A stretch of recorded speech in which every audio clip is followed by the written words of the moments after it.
What's up, everybody? Today I'm going to go ahead and go through 1 through 4 of data tables this time. Okay, so you're going to be given a set of tables and you have to extract the data out of it. Okay, number one, a tank that's height of 10 feet. Just going to move this a little bit closer to me. Okay, so a tank has a height of 10 feet.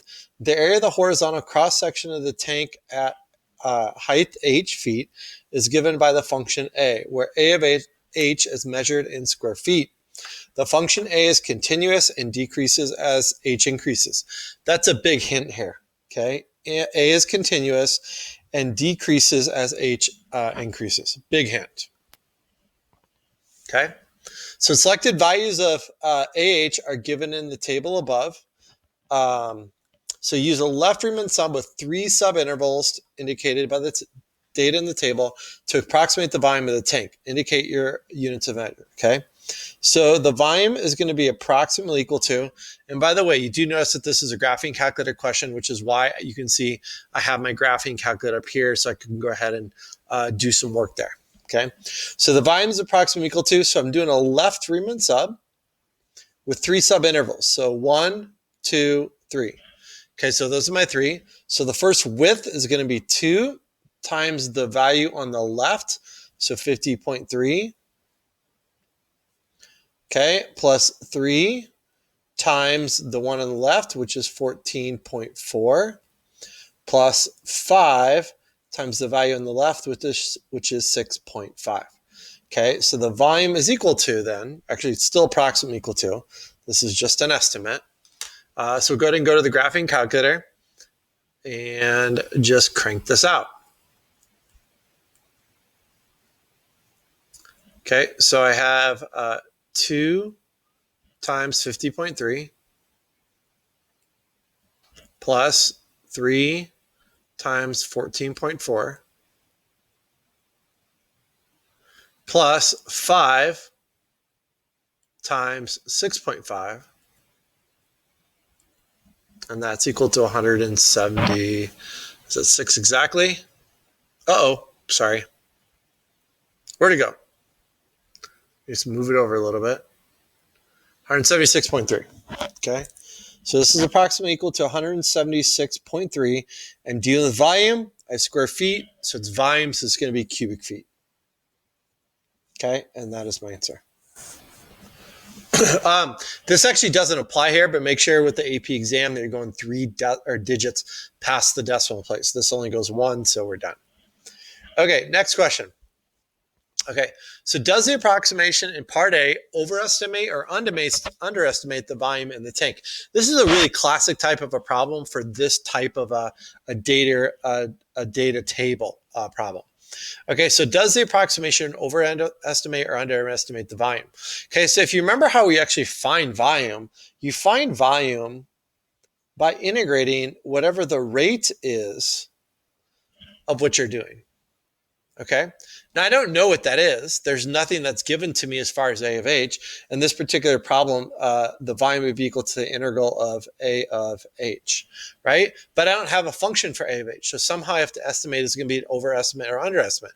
The key here is what I underlined from the very beginning. A is a continuous and decreases as H increases. So in other words, you have some sort of a graph that would be decreasing like this. If I'm doing a left Riemann sum now, that means when I make my boxes, the height of each rectangle is going to be determined by the left-hand point. So it's going to look like that, and like that, and like that, and like that. So clearly you can see it's going to be an overestimate.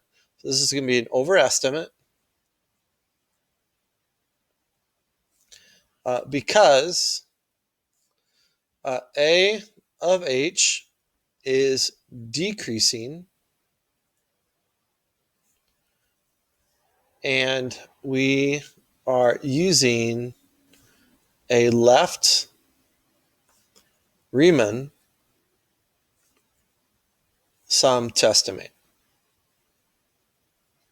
Okay, so that you need to know. Okay, C. So the area in square feet of a horizontal cross section at height h feet is modeled by the function f given by f of h is equal to 50.3 all over e to the 0.2h plus h. Based on this model, find the volume of the tank. Indicate units of measurement. Okay. So find the volume of the tank. Okay. Now, this is actually not going to relate to what we're doing. So make sure you guys understand that. But I want to go back to deal with volumes by cross sections. Okay. So something that we dealt with before. So let's just draw an arbitrary graph. This graph does not apply to this problem. I'm just giving you an example. Okay. So don't come back to me later and say, but you said.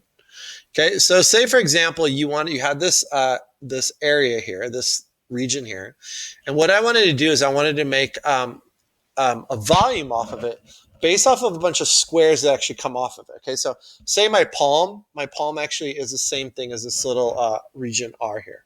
Okay, so what we're going to do is we're going to have squares come straight off of it. So square, square, square, square, and you're going to have all these squares together and you just want to add them up. Okay, so a square, what you do is you put this in and it might look like that. That'd be this square. And then you would have another square there. Okay, and then down here you'd have this little tiny square and so on. Okay, so you have all these squares and you want to add them up. So in order to figure out what this volume is, all you do is you integrate what would be the area of each one of those objects that are coming off of that region.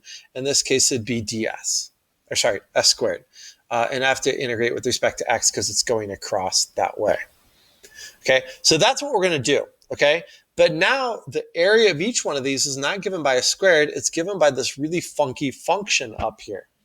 Okay, so that's all we need to do. So we're going to integrate the function. So all I need to do is write f of h. I don't actually have to write anything more than that because I'm not having to, because f of h is already defined. And then this is in respect to h. And I said dx over here because that was a graph, but my graph had to have h there. Now, what do my h values go from? What to what? Okay, if you go back to the original problem, a tank has a height of 10 feet. So the lowest the height can get is 0, and the biggest it can get is 10. So I'm going to go ahead and integrate from 0 to 10. And then this will give me the value. Now, I can simply go to Math 9 and go ahead and enter in the integral and evaluate it. But most times when you're dealing with questions like this, it's actually really nice to go ahead and put in the data directly into these equations. Is it more work? Yes, it is more work, but for just this portion. As we continue on, you actually see that this is going to be easier. Okay, so I'm going to enter in the fraction. So I go alpha f1 or y is equal to. So n over d is the numerator divided by denominator. So I have 50.3 all over e to the 0.2 x power plus x. Okay, so there we are. So now I'm going to go back to the main page, and now I'll go Math 9. And my lower limit will be 0, and my upper limit will be 10 of the function, which is y1, which I know I can get by taking alpha f4 and y1. Okay, and I'll just integrate this with respect to x, and I get an answer of, it's curious that it's taken that calculator so long to do this. I'm not sure why. I'd imagine that your calculator at home will not take this long. Okay, so there we are. 101.325. Remember, you have to go 3 digits past the decimal. Okay? I do have to put units in here. Now, the area and square. So I have all these cross sections and they're adding up to be volume. So this is going to be feet cubed. Okay, so there we are. Okay. D. Okay, so water is pumped into a tank. I'm just going to get a little bit closer. It's a little bit easier to see for you guys. Okay, so water is pumped into a tank. When the height of the water is 5 feet, the height is increasing at a rate of 0.26 feet per minute. Using this model from part C, so I'm assuming they're talking about this. Oops, sorry. I'm assuming they're talking about this portion. Find the rate at which the volume of the water is changing with respect to time when the height of the water is 5 feet. Indicate the units of measurement. That is a whole load of things to say there and to interpret. So let's go back and let's go to the question. What is it asking for? Find the rate of change of the volume. Rate of change of the volume with respect to time. So what we're trying to find is we're trying to figure out what dV dt is equal to. Okay. Now, what is it that we're given? It says the height is increasing at a rate, so the rate of the height is changing, of 0.26. So I know dH dt is going to be equal to 0.26. Now, what type of a question is this? Of course, it is a related rates problem. So when you're asked to find a rate and you're given a rate, that's usually what it is. So remember what we do is you have to find an equation that's going to relate volume to the height of this. Okay, so volume to height. How in the world am I going to do that? Okay, well, it does give us an indication here. It says using the model from part C. So what did they give me for part C? It says the area of feet of the horizontal cross section is given by this. So what do? You integrate f of h and you end up getting the volume. So what's the relationship between volume and the height? It is what this model is going to be, but a little bit more. Okay. So what I know is I know the volume is equal to, and at some instant h, the volume is equal to, so from 0 to h of f of t dt. Okay, you integrate whatever that cross section is going to be, and that will tell you what it is. Now, why t and not h? Just a substitution of variable, because I know I'm going to go to dv dt, so I'm going to have to take the derivative of this and use the second fundamental theorem of calculus. So I just place that in there. Okay, so going from here to there. So I'm going to take the derivative of both sides with respect to t. So I end up with dv dt is equal to, so how do we use the second fundamental theorem of calculus? You plug in the h. So this is equal to f of h times the derivative of h. Now it's tempting to just say 1, but what are we taking the derivative with respect to? We're taking the derivative with respect to t. So the variables don't match up. So the derivative is 8 is 1 of h is 1, but by the chain rule, you need to multiply it by dh dt. Okay, minus, you plug in 0, multiply by the derivative of 0, which is 0, so we're just left with this. Now I need to evaluate it when it's at the height is 5. So what I need to do is I need to figure out what dv dt is, evaluated when h is equal to 5. Okay, the height is equal to 5. Well, that is f of 5 times dh dt when h is equal to 5. Okay, what is f of h? Well, lucky for us, they gave us a formula. Now, this is where it pays off to have entered in that equation from the very beginning. Remember I said it's going to make that one instance more difficult, but in the long run, it's going to make it easier.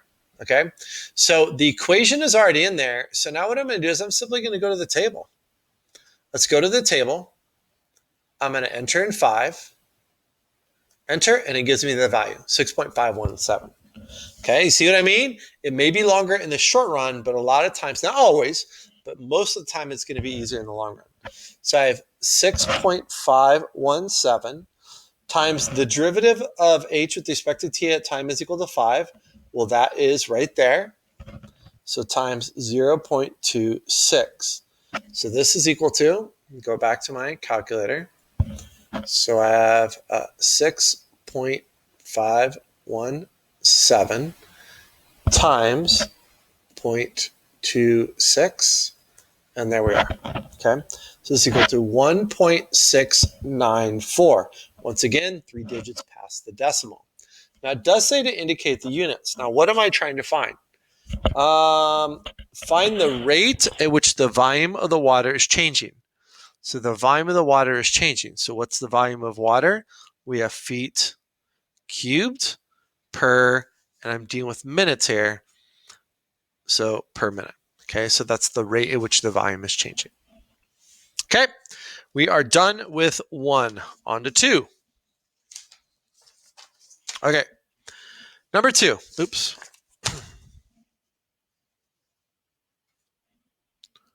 Okay. So water is pumped into the tank at a rate modeled by WT is equal to this, liters per hour from 0 to 8, where T is measured in hours. Water is removed from the tank at a rate modeled by R of T. This is a classic type of problem. You have a tank, something's going in, something's coming out, figure out what the height is or whatever it's going to be. Okay, so I'm just going to draw some arbitrary tank here. So the amount of water going in, the rate at which is going in is WT, and the rate at which is going out is R of T. Now, I also know selective values of RT shown in the table. At time is equal to 0, there are 50,000 liters of water in the tank. So I know at time is equal to 0, there are 50,000 liters already in the tank. Okay, so that is what my graph is going to look like, or the picture of it, I guess. Okay, so evaluate R prime. Okay, so all I need to do is to find R and take the derivative, but they don't give me R. So what can I do? Well, remember what the derivative is. Generally, the derivative is the instantaneous rate of change, but graphically speaking, what that means is it means it's the slope of the tangent line. So if I'm trying to figure out the slope of the tangent line is there, but I'm not given anything, I can't find it. So what I do is I estimate it by taking 2 points around it and finding the slope between those 2 points. So if I want to know what R prime of 2 is, I go to where 2 is contained. That's be 1 and 3, so it's between here. And I just find the slope between those 2 points. So I have 950 minus 1,190 all over 3 minus 1, which is equal to negative 240 divided by 2, which is equal to negative 120. Now, negative 120 what? Well, on the top was R of T, which is liters per hour.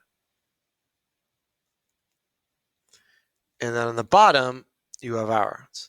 So this is negative 120 liters per hour squared. Okay, next question. Use a left Riemann sum. There we are again. Okay, once again, a lot of times they give you these tables, they end up with Riemann sums. Use a left Riemann sum with 4 subintervals indicated by the table to estimate the total amount of water removed from the tank during the 8 hours. Is this an overestimate or an underestimate? Once again, okay. So left Riemann sum. So the volume of what's going to be removed is approximately equal to. So let's see if I can get everything in the picture. Okay, there we go. So the first subinterval has a base of 1 times the left-hand height, which is 1,340, plus from 1 to 3, you have 2 times 1,190, plus 3 times 950, and then plus 2 times 740. Okay? And then I simply just have to work that out. Okay? So I have, let's do this on our calculator, 1,340 times 1 is that, okay, plus 2 times 1,190 plus 3 times, oh, I messed up. Go back. 950 plus 2 times 740. Okay, and when you get your answer, you get 8,050. Okay, so volume is approximately equal to 8,050 what? What are we dealing with? We're dealing with liters, right? Okay, now is this an overestimate or an underestimate? So remember what you do to find the volume of stuff that you are actually taking out of there. You integrate the rate. So I'm going to integrate R of T to figure out what the volume is, dt. But I don't know what that is, right? I don't know what that is. But what I do know is I know it is decreasing from 0 to 8. So once again, I have a graph. It's going down like this. I'm using left Riemann sums. So left Riemann sums is going to be an overestimate, okay? So same thing, same reason as before. So overestimate because R of T is decreasing and we are using a left Riemann sum. Okay, so there we are. Oh, I totally didn't show you the picture. Sorry, I have the calculator there and I'm trying to find balance between the two. Maybe I can make this window a little bit shorter, a little smaller. Let me see. I think I can get this other way. There we go. Okay, now let's try this. Trying to make it as big as possible so you guys can see it, but in the turn, it's getting cut off. So, okay, so hopefully that works. Okay. Okay, C. Okay. So C states, use your answer from part B. Okay, so what was part B? 8,050. To find an estimate for the total amount of water in the tank to the nearest liter. Okay. Now, what are the things that are going to decide how much water is in the tank? Okay. So once again, you have a tank here. You have water going in, you have water going out, and you have the water that's already in the tank. So those are going to be the three things there. Okay. Now, so I know that the water, I have 50,000 gallons of water in there. Plus, I'm going to add in how much water is going to be added from 0 to 8. Well, I just integrate with the rate function of B. So it's WT dt. But then I have to take away how much actually came out. And this is where you're using the part from part B. If you're using the part from part B, it's 8,050 liters. So minus 8,050 liters. Okay, so now we just go ahead and work this out. Now, in the idea that we're going to end up having to use W in the future, I'm going to go ahead and put W into this equation. So I have second e to the, what is that? Negative x squared. Nope, that wasn't squared. Squared divided by 20. Yeah, divided by 20. Okay, so let's go back to the main page now. Let's go ahead and clear off what we have on here. There's too much stuff here. So I have 50,000 plus the integral from 0 to 8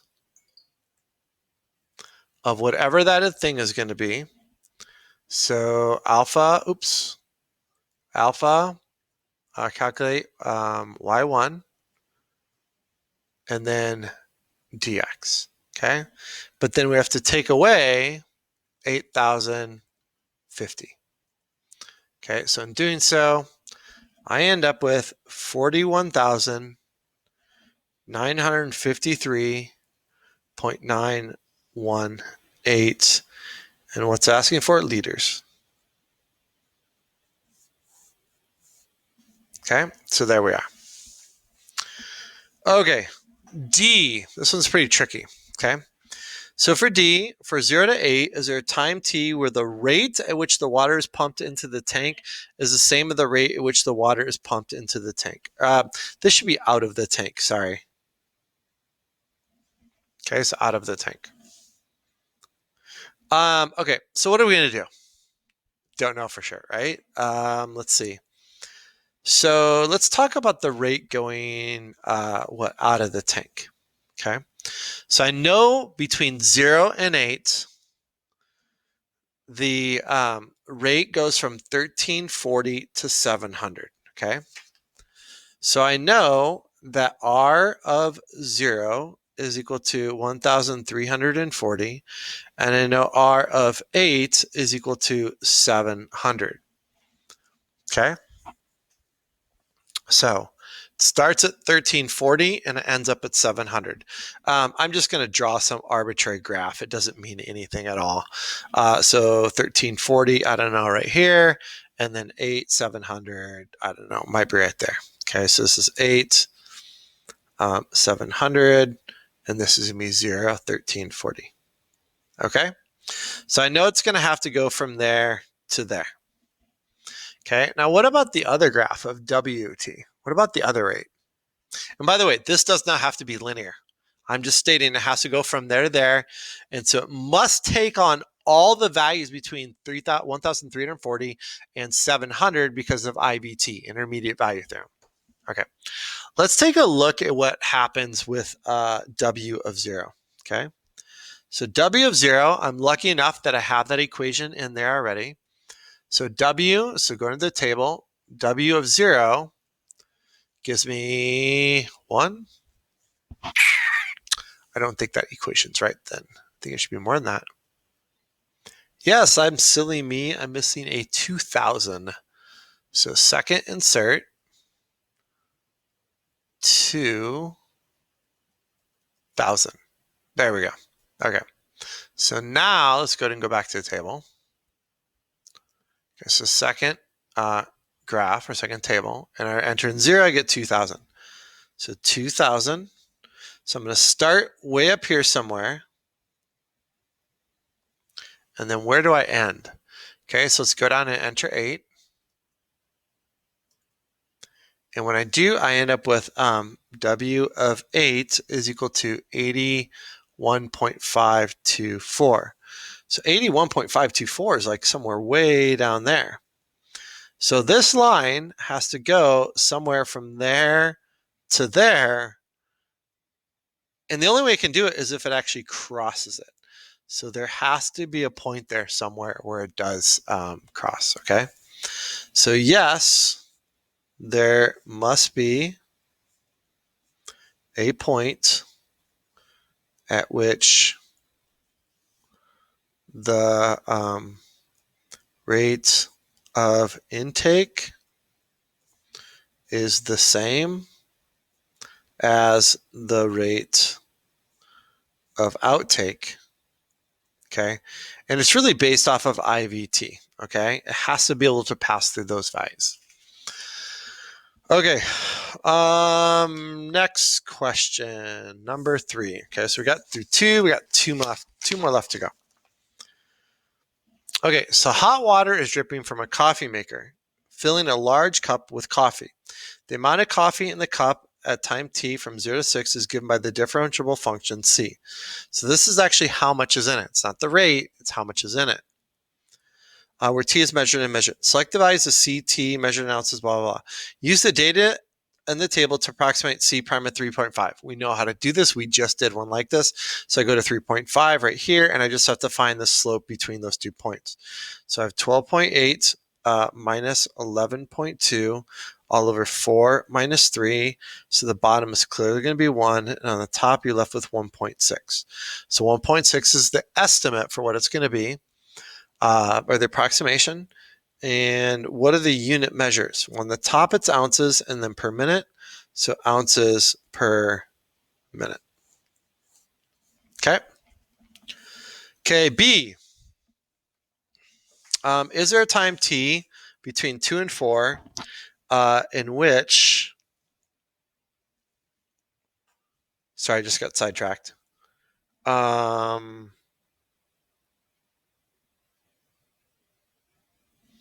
In which c prime is equal to 2. Justify your answer. Okay. So what do we do here? So this should look familiar to you. Okay, they're giving us some range of values, and they want to know where the derivative is equal to 2. Okay, so what is this? This is the mean value theorem. Okay, so what does the mean value theorem state? Okay, so if, and I'm writing this out. I don't have to do this for the problem, but I just write out to explain it. If a function f is continuous on 2 to 4 and differentiable on 2, 4, then there exists some value c such that f prime of c is equal to f of 4 minus f of 2 all over 4 minus 2. Okay, so the slope between the 2 points, there has to exist a point between there. Okay, graphically speaking, what does that mean? Okay, so say you had 2 points there. Okay, and if you simply found the slope between those 2 lines, it would look like this. Okay, so what the mean value theorem is stating is no matter what the curve looks like, as long as it's continuous and differentiable, so maybe like this, something like that. Okay, it crosses the vertical line test everywhere. There's a spot somewhere on there, maybe more than once, where the slope of the tangent line is the same as this. Okay, there's 1, 2, 3, 4, 5 spots where that happens for this problem. Okay, if the graph looked like that, okay, it would just be one spot, but there has to be a point there. Okay, so easy enough. All I need to do is find some coordinates here where the slope is equal to 2. Okay, hopefully you've had a little bit of time to work through this. If you're not, you want to do it on your own, pause me and you can come back to it. Okay, but if you notice from 12.8 to 8.8 is 4, and then 4 minus 2 gives you 2, so that works. So the answer is yes. And this is because, what is it? C of t is continuous and differentiable. I'm having to do a little bit of shorthand here because I'm going to run out of room. On the interval 2, 4. So then by the mean value theorem,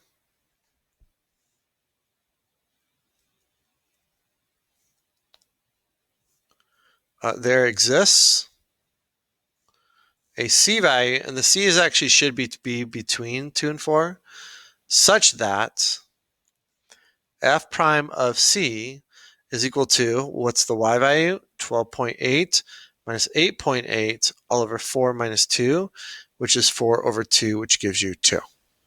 Okay, so there we are. Okay, C. Okay, so use the midpoint sum with 3 subintervals of equal length indicated by the data in the table to approximate the value of this. Okay, what is this? This is the average value. Okay, when you take the interval, you integrate over some interval and then you divide by its length. That's the average value. Okay, so I need to do this, and the 1/6 has to stay, but I have to use a midpoint to evaluate this. Okay, so this is approximately equal to 1/6. Now, what is it for the midpoint sum? Okay, so it's saying using how many? 3 subintervals? 3 subintervals. So there's going to be 1. There'll be 2. Oh, shoots, I forgot 0. Okay, so ignore what I just did there. Okay, so there's going to be 1. There'll be 2. And there'll be 3. Okay, so how do you do this? You take the length from 0 to 2, which is 2, times the midpoint there, which is 8.8, plus the length from 2 to 4, which is 2, times the middle height, which is 11. I did it wrong. I did the wrong thing up here. So 0 to 2 should be 2, which it is, but times 5.3.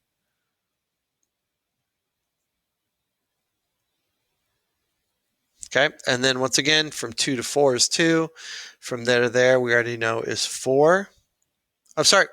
What am I doing? I'm supposed to use in the midpoint. Sorry.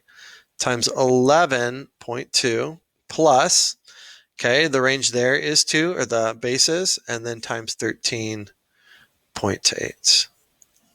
Okay, so now we just have to work this out. So go back to the main screen.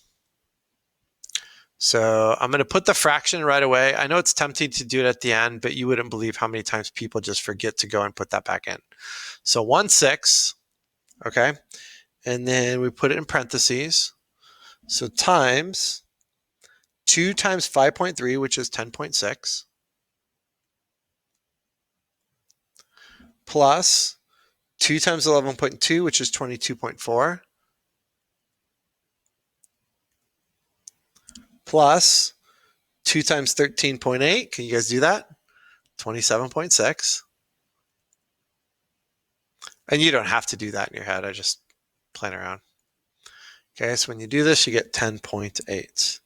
Okay, so this is approximately equal to 10.8. Okay, now using correct units, explain the mean of that in the context of the problem. So once again, this is the average value of C of t. Okay, so this is going to be the average amount of ounces that you have there over that interval. Okay.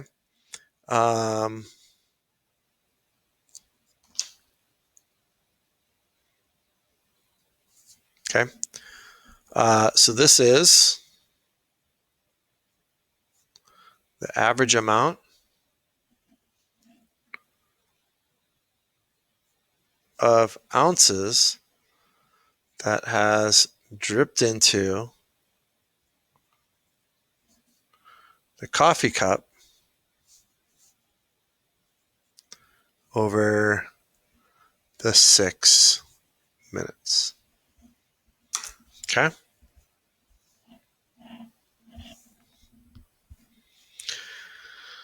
Okay. D. The amount of coffee in the cup in ounces is modeled by that equation. Using this model, find the rate at which the amount of coffee in the cup is changing when t is equal to 5. Well, that's pretty easy. Just take the derivative, right? The amount of coffee is in the cup in ounces is modeled by B of t is equal to this. So this is how much is in there. Using this model, find the rate, so the derivative, at which the amount of coffee in the cup is changing when t is equal to 5. Okay.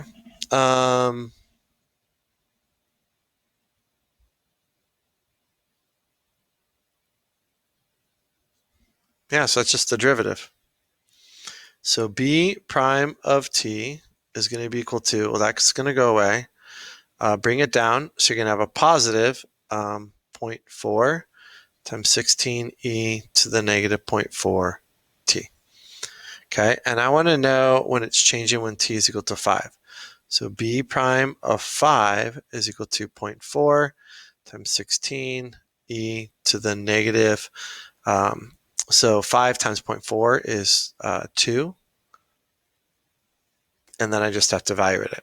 Now, I'm actually not going to evaluate it. I want to leave it alone because remember, with the AP exam, you don't want to have a possibility of making a mistake. So you simply leave it alone.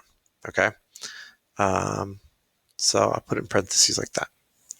Okay, so that is my answer.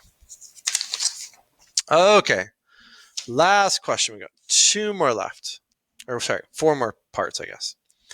Okay, so the temperature of water in a tub at time t is modeled by a strictly increasing twice differentiable function. Okay, it kind of sounds like MVT, mean value theorem, where WT is measured in degrees Fahrenheit and T is measured in a minute. At time t is equal to 0, the temperature of the water is 55. So it gives you a point, right? That's 0, 55. First fundamental theorem of calculus, you should be thinking. Doesn't have to be that way, but you should be thinking. The water is heated for 30 minutes, beginning at time t is equal to 0. Values of WT are selected. Okay, so that's what this is up here. Using the data in the table to estimate W prime at 12. There we are again. Where's 12? 12 is right here. So 67.9 minus 61.8 all over 15 minus 9. Okay, so what is that? 6.1 all over 6. Okay, and I'll just leave my answer like that. Now, does it say, okay, so using correct units, so the units are going to be degrees over minutes. Okay, so 6.1 over 6 degrees per minute, and it's degrees Fahrenheit per minute. Okay, so interpret the meaning of the answer in context of this problem. Okay, so what does this mean? The rate, the estimate for the rate at which the temperature is changing at t is equal to 12. Is it 12? Yeah. Is 6.1 over 6 degrees per minute. Okay, so that's what it means. Okay, so B, using the data in the table to evaluate that, using correct units, interpret the meaning of W prime of t. Okay, So using the data in the table. So I want to integrate that. What in the world am I going to do there? Doesn't give me W prime. Oh, but what is this, right? This right here. I'm integrating W prime. And you're integrating from 0 to 20. So by the first fundamental theorem of calculus, that's equal to W of 20 minus W of 0. What is W of 20? 71 minus W of 0, 55. And so when you do this, you get 16. Okay, 16 what? Okay, so I'm integrating. So what am I doing? I'm integrating the rate. Okay, so integrating the rate is going to tell me what the total change in the temperature is going to be. Okay, so this means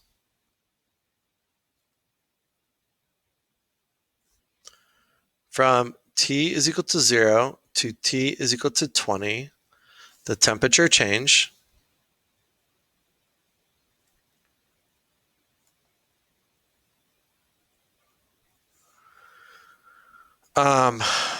by 16 degrees. Okay, so from 0 to 20, the average temperature of the water is given by the integral from 1 over 20 times the integral of W of T. This is a mistake. It should just be W of T. Okay, use a left Riemann sub with 4 subintervals to approximate this. Okay, so let's go ahead and do this. So 4 subintervals. So 1, 2, 3, and then 4. So 4, 5, 6, 5. So 4, 5, 6, 5. And once again, we're using a left Riemann sum. So 50.55, 57.1. So 55 times 57.1 plus 6 times 61.8 and 5 times 67.9. 67.9. Okay. And you just have to work that out. Okay. So we're going to go 4 times 55. Yeah. Plus 5 times 57.1 plus 6 times 61.8 plus 5 times 67.9. Okay, so when I do this, I end up with an approximation of 1,215.8. Okay.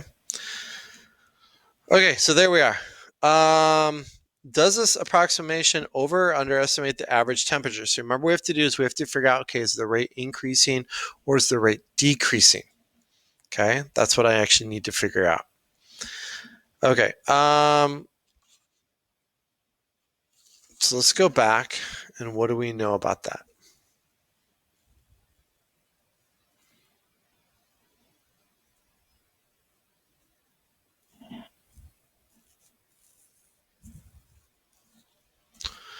Well, if I'm integrating WT, okay, that's what I'm doing. I'm integrating WT. So I need to know what WT is. And if you look at this graph, it is continuing to go up. So the degrees are actually rising, okay?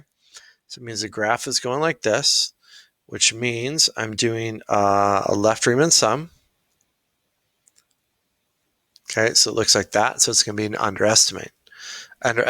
So this is an underestimate,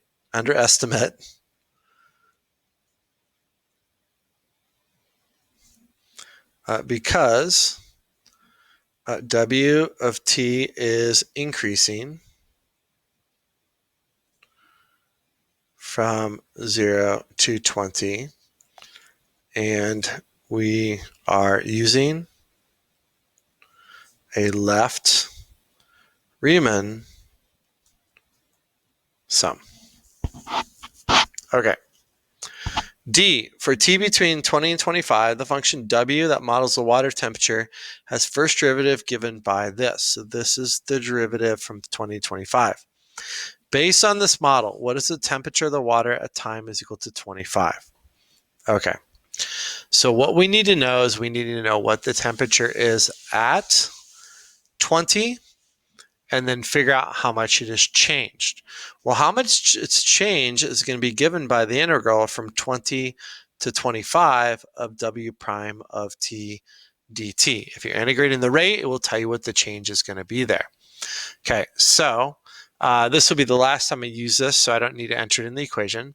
So I'm just going to go math 9 and then go from 20 to 25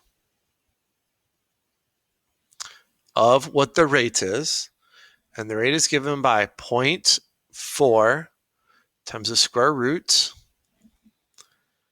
of t, or x, and then times cosine. Now, right away, I want to make sure that I'm radians. When we do calculus, we do it in radians. So go to the mode.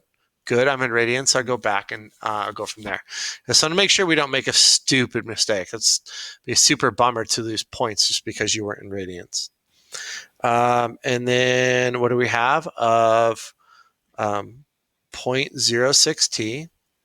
So 0.06x, and then close it, and then we're going to integrate with respect to x. Okay, and so when we do that, we end up getting 2.043 degrees. Okay, now this was what the temperature is, but this was the temperature changes, but I need to know what the temperature was at 20. So if I go back to their side, at 20 was 71 degrees, okay? So I'm going to take 71 plus 2.043, and I get 73.043 degrees as the temperature, is the temp at T is equal to 25. Okay, and there we are. Okay, so I hope you guys got all that. If you have questions, please contact me. Otherwise, we'll see you later. Bye, everybody. Thank you.